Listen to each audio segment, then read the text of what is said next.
Let's be honest, dating apps can kind of suck. But for queer people, the apps are often essential lifelines for making new connections. So let's talk about what's going on here and how you can make the apps work better for you. Hi, everyone, and welcome back to the Better Gay Dating Podcast, a podcast about the art and science of making deeper connections as men who date men. My name is Ed. I'm a dating and relationship coach for gay and bi men. And so, if you're a gay or bi man who has a love-hate relationship with the apps, you're far from the only one. Many of us go in cycles of downloading, deleting, then re-downloading them.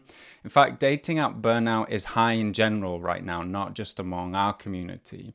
All kinds of people who long for deeper connection are finding the apps a frustrating waste of time more than places that spark deep and meaningful relationships.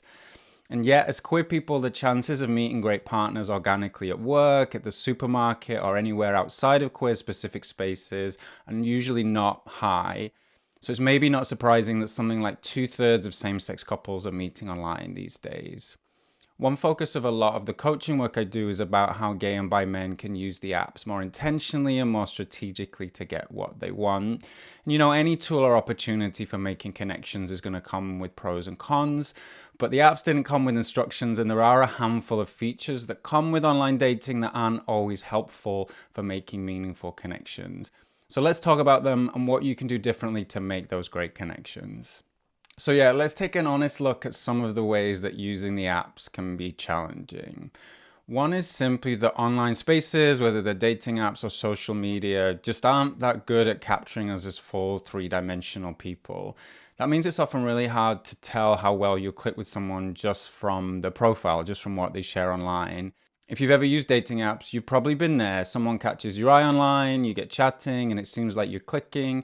You agree to meet, and you're really excited about this potentially great connection. But when you meet in person, you realize pretty quickly that the connection or energy just isn't there, and it can be really disappointing. But even worse, the flip side is usually also true. Online, we're also rejecting potentially great partners whose profiles just didn't appeal to us for some reason. I've met plenty of people I really click with at events, parties, or weddings, so I'm pretty sure I would have just swiped past online.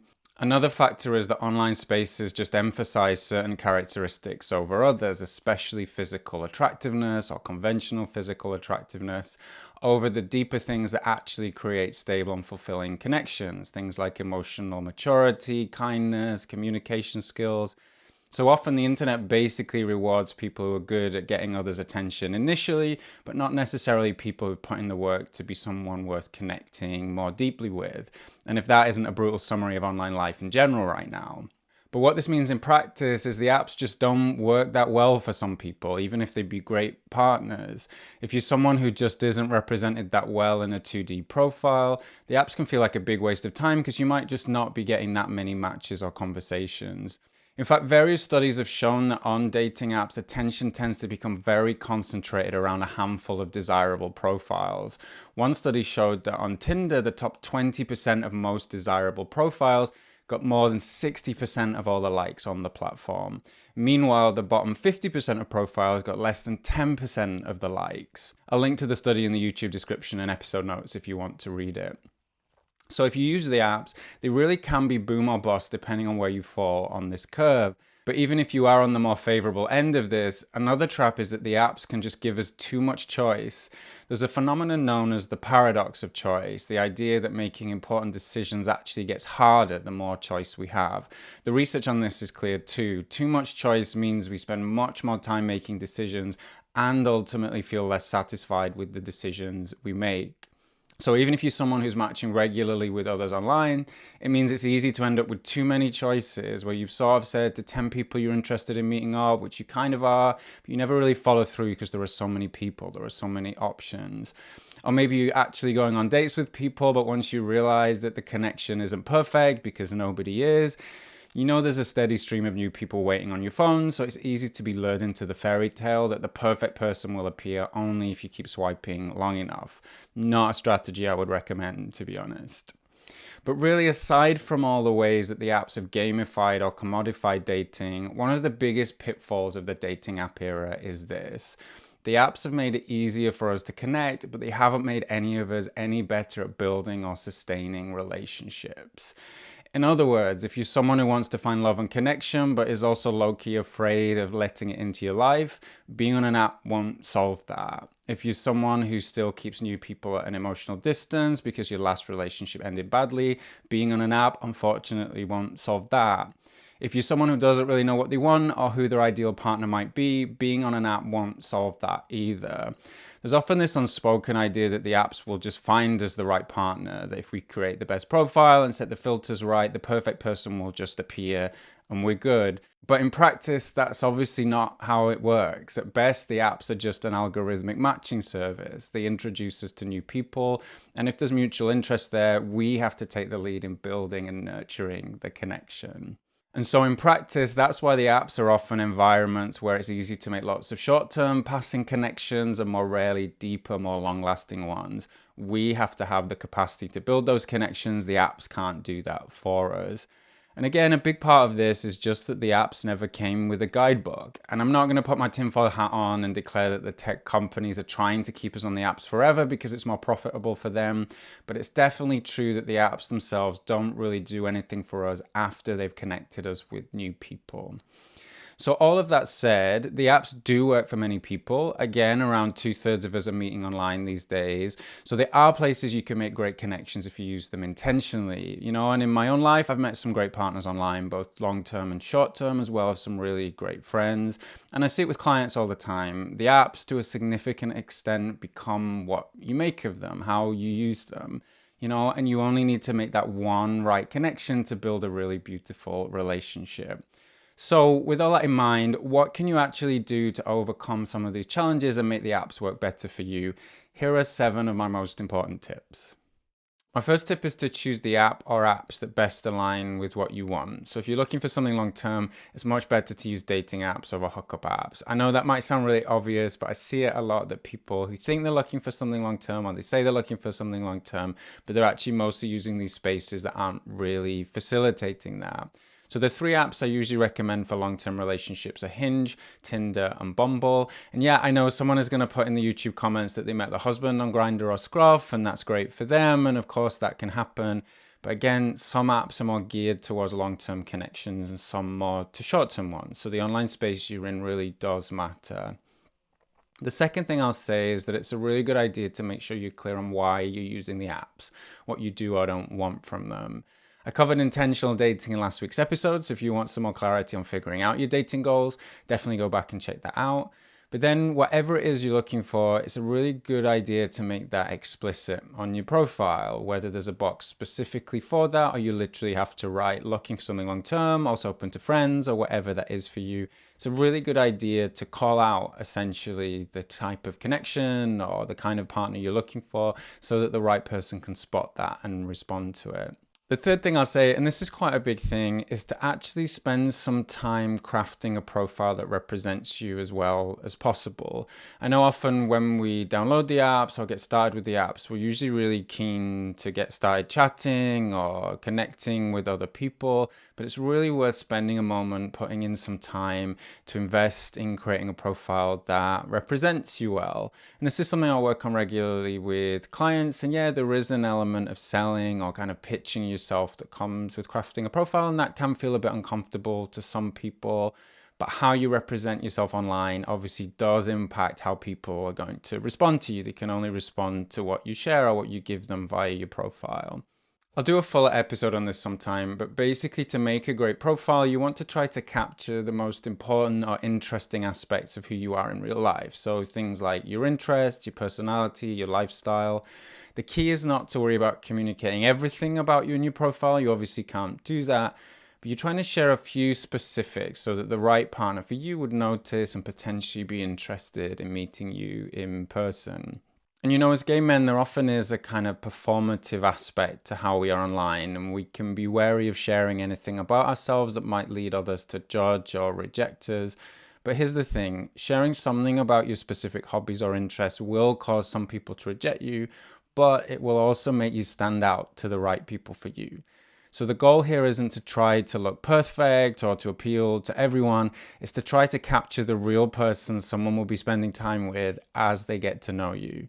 And though the deeper things I talked about, like emotional maturity, aren't always easily captured on an app profile, you can find ways to show they matter to you. So you can say something about valuing personal development or how you're working on yourself, or just that you value emotional maturity and clear communication from others.